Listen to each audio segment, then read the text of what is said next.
Whatever happened to California champagne, or how champagne became French? Some of us have vague memories of seeing California champagne everywhere. About 20 years ago, things started to change. Suddenly, we saw nonsense like this from the French Champagne Committee.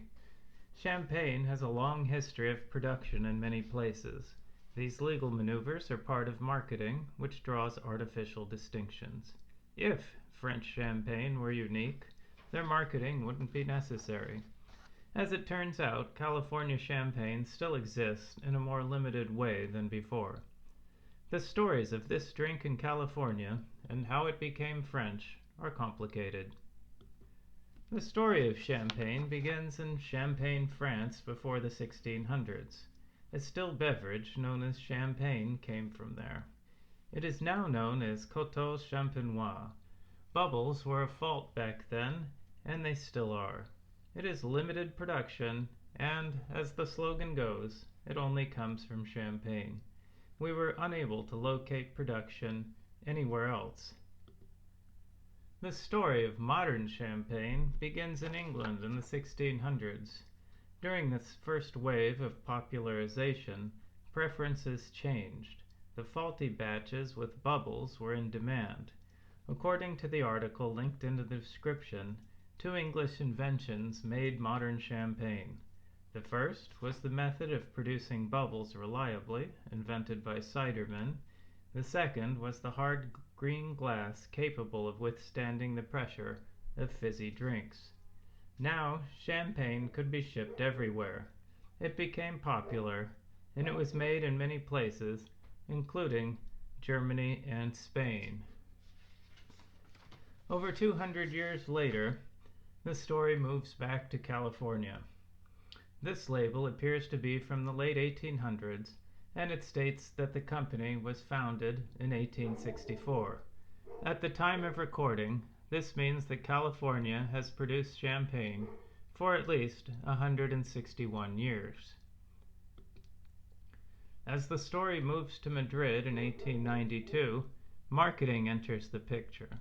Under the Madrid Agreement, champagne was defined as only coming from Champagne, France, in spite of the history. Spanish champagne would become cava. This European treaty was not signed by the US, and California champagne continued as it always had. The next attempt at defining champagne by region came with the Treaty of Versailles in 1919. World War I might have had a better end if world leaders had not wasted time on marketing. The US signed the treaty but never ratified it. Also, Prohibition was passed that year, which meant that all winemaking in the US would be banned.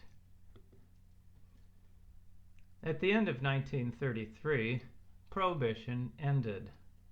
Although beer got the publicity, the wine industry officially started up again, and California champagne was again officially available. Champagne finally became French, for the most part, in 2006 as a result of negotiations between the US and the EU.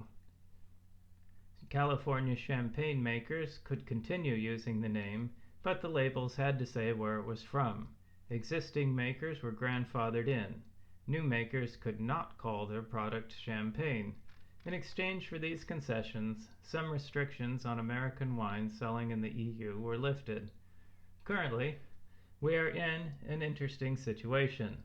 Many California winemakers retain the right to label their products as champagne, but only a few choose to do so.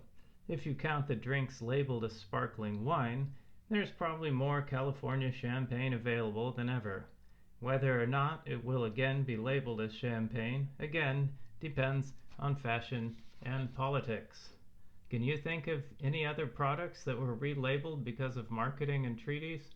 Let us know in the comments.